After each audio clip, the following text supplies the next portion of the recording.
দেখো আমার মুখের অবস্থা, আমাকে পুরো কেক দিয়ে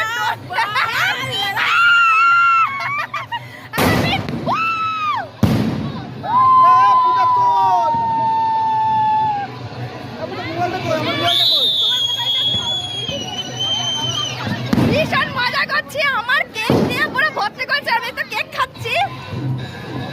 হ্যাপি নিউ ইয়ার। আমাদের রাস্তাটাকে সাজানো হয়েছে এরকম ভাবে হ্যাপি নিউ ইয়ার দিয়ে, ভীষণ ভীষণ আনন্দ হচ্ছে। আজকের দিনটা যেন সবার ভালো যায়, আজকের দিন থেকে সবাই খুব খুশিতে থাকে। বাজি ফাটানো হচ্ছে আর আমরা খুব এনজয় করছি। 31কে আমরা গুড বাই বলে দিয়েছি আর 2020 মাও চলে এসেছে। কেক কাটা হয়েছে তাই মা বলছে হ্যাপি বার্থডে।